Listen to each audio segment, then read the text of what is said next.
Mas preskong uniform at mas maikling class hours ngayong tag-init. Ilan lang yan sa panawagan ng isang teachers group dahil sa danger level heat index sa pagpasok ng buwan ng Abril. Narito ang ating balitang A to Z. Kinailangang magkansela ng pasok sa mga eskwelahan ng ilang lalawigan sa bansa dahil sa banta ng matinding init ngayong unang araw ng Abril. Ang Weather Bureau Pag-asa na itala ang pinakamataas na heat index na 45 degrees Celsius sa Dagupan, Pangasinan. Danger level na ang turing dito dahil sa banta ng heat exhaustion at heat stroke. Pag nakita ng school heads na hindi na po conducive sa learning yung kanilang environmental, napakainit, maaari po siyang magsuspinde ng in-person classes at mag-switch naman ito automatically sa tinatawag nating alternative delivery modes.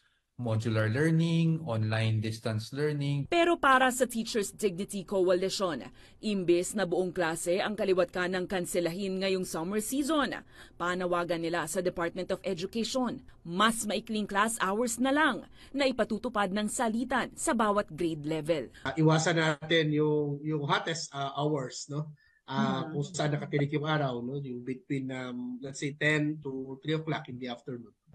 If we just shorten the class hours, at least yung mawawala doon sa shortened period na yan, ay pwede nating bawiin through online or modular. Bukod rito, nakikiusap rin ng grupo sa kagawaran na kung maaari, payagan naman ang pagsusuot ng mas preskong uniforme. Kasi yung uniform namin, hindi talaga siya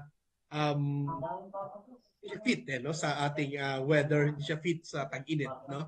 And so, pati yung mga bata. Baka pwedeng yung cotton or whatever, tela, any sort of clothing na hindi naman lalong makakadagdag doon sa init sa katawan. Pinag-aaralan na rin natin sa ngayon yung alternative uniform na pwede nating ipasuot sa ating mga guro para presko naman sila habang nagtuturo sa ganitong mainit ang panahon. Pero para tuluyan ng maiwasan ang matinding summer heat, pinamamadali na ng TDC sa DepEd ang pagbabalik sa dating school calendar.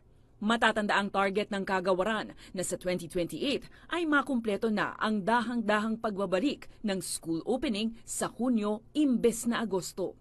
Pero ayon sa TDC, we believe na kaya natin na bumalik kaagad by next year, 2025-2026 school year, kaya na nating bumalik doon sa old school calendar. But take note ang iniiwasan natin dito kasi ay yung April and May.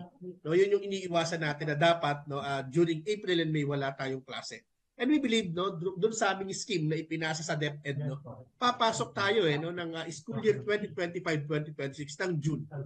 At magtatapos po tayo ng March. Dahil sa inaasahang matinding init, ilang lugar na sa bansa ang nagkansela ng pasok bukas, April 2. Kabilang rito ang Iloilo City, Bacolod City at ilan pang lugar sa Negros Occidental.